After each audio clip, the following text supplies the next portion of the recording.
conclude, based on the laws of science, the universe could not have created itself. The laws of science and logic clearly teach the universe could not have created itself. That leaves us only two options now. The universe has always existed, it is eternal, or there had to be a creator. These are the only two options we have now. So let's examine the universe has always existed. And we're going to go to one of the laws of science called the second law of thermodynamics.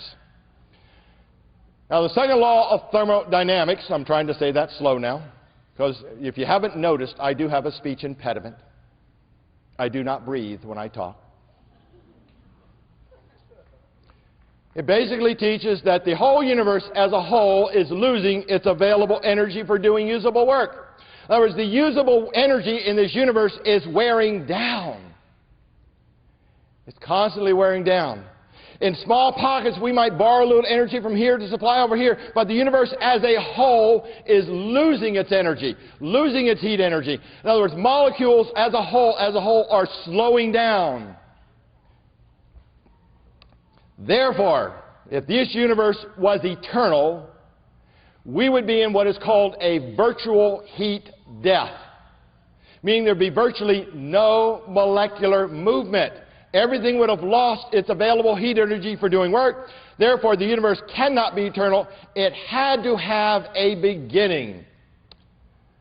So our three possibilities now: the universe created itself has to be false based on the laws of science and logic.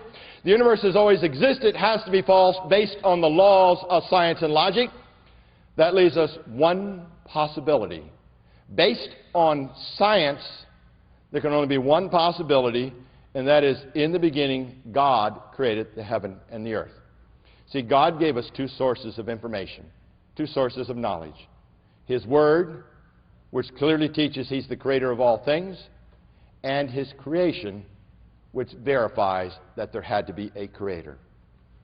We can use them both. Now, let's take this to the next stage now, strategic evangelism. We've just shown how to ask a question. Where did the matter come from? Now we need to take that question to the gospel where the power is.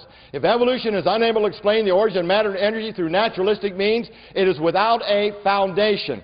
Why should I accept evolution when you cannot produce the evidence? I already have a faith. Tell me about your faith, and I will tell you about my faith. And oh, by the way, would you tell me what your faith has to offer me, and I'll tell you what my faith in Jesus Christ has to offer you. You see how we do that? One power question. Where did the matter come from? They have no foundation, no answer. We do. If they have no foundation, no answer, they're asking us to accept evolution by faith, and we already have a faith. And our faith has answers. Therefore, it is logical and reasonable to believe that God, not unknown magical events, created the universe.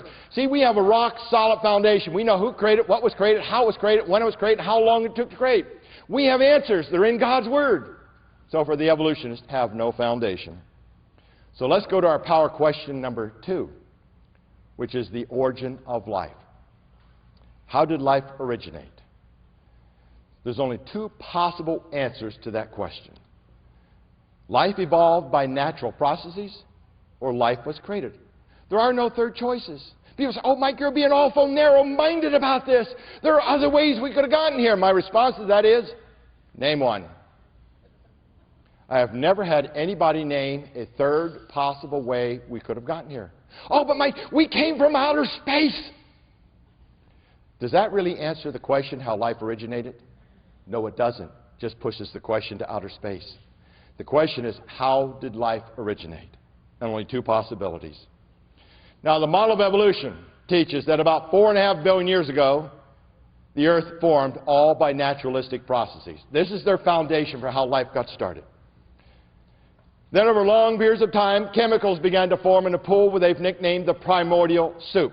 Then over more long periods of time, these chemicals bonded together to make molecules. And finally, over more long periods of time, these molecules bonded together to make the first living cell. And we have our formula, time plus chance equals life. Does that make you feel pretty good about yourself? Something exploded, formed a pool of chemicals, and here you are. That gives you some self-worth there. You know, the Bible teaches something very different from this. Probably one of the best verses in the Bible dealing with creation comes out of the New Testament. Colossians 1:16. For by him were all things created, that are in heaven, that are in earth, visible and invisible, whether there be thrones or dominions or principalities or powers, all things are created by him and for him. Notice the use of the word all there. You know what all means? All. But you know, God made sure we understood it meant all. Notice the phrase, visible and invisible things. Doesn't that cover all things? The things we can see and the things we can't see means all. So God was very explicit that he created all things out of Colossians 1:16. So we have a difference on how life originated. Now before we get into this a little bit more, I need to do a little review. Need to review some biology terms. Now the reason I take time to do this is because sometimes we have people coming to these lectures who have been out of the biology classroom for maybe a year or two. So we need to do a little review here, a little refresher. Now, our first term are the atom. What are atoms? They're a basic unit of matter. That's not too hard. Basic unit of matter. Now, what do atoms like to do? Well, sometimes atoms will bond together to make things known as molecules. And we're all familiar with the molecule water, H2O. So atoms can bond together to make molecules. Now, what do molecules do? Well, molecules can bond together to make amino acids. So amino acids are very important. Why? Because sometimes they're considered the building blocks of life or building blocks of proteins. In other words, if you can't get amino acids, you can't get life. So they're very important. And then finally, what will amino acids do? Well, sometimes they will bond together to make proteins. So atoms can make molecules. Molecules can bond together to make amino acids. And amino acids can bond together to make proteins. Doesn't that make biology really simple now? See how easy biology really is? Well, there's a little more than that, but that's all we need to get through this section. Now, this picture I'm showing up here is in just about every biology textbook in this country. It's called the Miller experiment. In the 1950s, Miller set out to create the building blocks of life. Now, notice I didn't say life. His objective was not to create life, but to create the building blocks of life. So Miller built this spark chamber in his laboratory. In there he tried to simulate the Earth's atmosphere of billions of years ago. So he put gases in there such as methane, ammonia, and he left oxygen out. Then he generated electrical sparks in there to drive the chemical reactions. Then it goes on to state that Miller got amino acids. And that is a fact. Miller did get amino acids. So what they're teaching is, why do we need a creator God when we can do it ourselves? That's the teaching our students get in many schools today. But to coin somebody else's phrases here, let's look at the rest of the story. Let's look at those pieces and do a little critical thinking. Number one, why did Miller use the gases he did? And question number two, what type of amino acids did Miller get? They don't tell us that. Did he get the right kind for life, or did he get something else? Now, we could go on and do other questions about this, but all we're going to need is two here. So let's start with the oxygen in life. Miller left oxygen out of his experiment. Why did he do that? Well, he had to. See, he knew, based on empirical science, observable and repeatable science, that in the presence of oxygen, life cannot start. See, oxygen is necessary for life to sustain life, but it is detrimental to the origin of life. It just destroys the molecular bonds. So Miller left oxygen out. But what does the scientific evidence tell us about this Earth? It says the only trend in the recent literature is the suggestion of far more oxygen in the early atmosphere than anyone imagined. In other words, the scientific evidence overwhelmingly concurs that this planet has always had freestanding oxygen in the atmosphere. So the evidence by our textbook authors is being ignored. So let's do that also. Let's play the game, and we will ignore the scientific evidence. So if we take all the oxygen out of the atmosphere, we also take something very important away. Anybody know what that happens to be? It begins with an O. The ozone, made out of oxygen, O3. You know what happens when we take that ozone away? We all become instant crispy critters. Because the ultraviolet rays of that sun will just come down and fry all life. So what we know based on observable and repeatable science is that life cannot start with the presence of oxygen, and it cannot start without oxygen. Isn't that good news? Starting to look like we might need a creator here. Wow. But we do have to address this other issue. Miller did get amino acids. So we have to address that. But there's something interesting about these amino acids. First of all, there's about 2,000 different types of amino acids out there. But only 20 are used in life. That means life is very selective. You get one of these wrong amino acids, and you could be in big trouble. Now, these amino acids come in two shapes. Just like we have a left hand, we have a right hand. Well, left and right hand are about the same, aren't they? 4 fingers and a thumb. But are they really the same? Not quite. Notice what happens when I put one hand behind the other. Notice the thumb and the fingers are on the opposite side. So they're not quite the same. So your left and right hand are what you call mirror images of each other. Now, why is this important? See, this is important because these amino acids come in two shapes. Guess what we call them?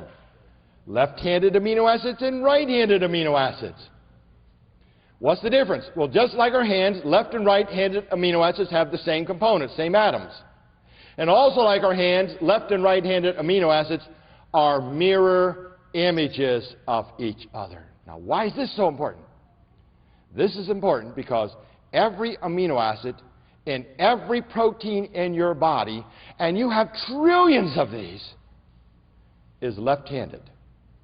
You do not have a single right-handed amino acid in any protein in your body. Matter of fact, every life form, all of life, has 100% left-handed amino acids in every protein. There are no right-handed amino acids known to be used in any proteins in life anywhere. Now, why is this important? This is important because of what our textbook authors failed to put in the textbooks. What Miller really ended up with was an even mixture of 50% left-handed and 50% right-handed amino acids. Folks, that is not life. That is like a poison to life. Every experiment we have ever done has always ended up with about an even mixture of left and right-handed amino acids. Every one has failed. Even when we start with all left-handed amino acids, we can do that, put them over here. When we start with all left-handed amino acids, they will naturally start reverting back to a mixture of left and right-handedness.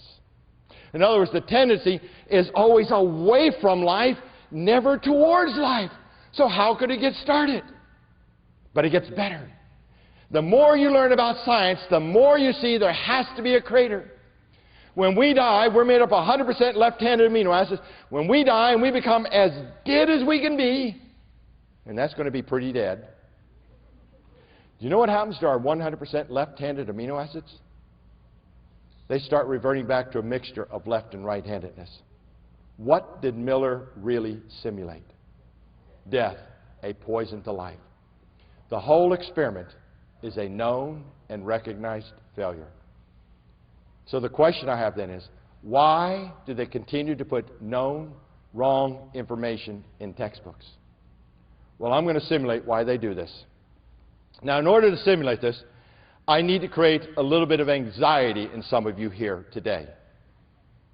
And incidentally, my spiritual gift is creating anxiety in other people. So here's how I'm going to do this. I'm going to give you a math problem. That's enough for some of you right there. Now, I'm going to give you this math problem, and you all must have an answer. Why? Because I'm going to call on you. Notice I slowed this part of the talk down because I really enjoy this. Matter of fact, I'm going to call on you even if you aren't looking at me. So let me give you this math problem. And before you try and answer, let me qualify with the answers you can have. So here's your problem. How much is 3 plus 1? And you cannot use the number 4 because I don't like the way it looks. It's a little bit too religious for me, and we're talking science here. Now, I will not even accept 3.999 repeating because I want an exact number. I don't want to see any fingers. Keep your shoes on. Don't want to see any toes. I don't want it spelled out. I don't want any formulas like 10 minus 6 or 2 squared. If you're multilingual, I want your answer in English. No Roman numerals. And if you're a computer person, I want your answer in base 10.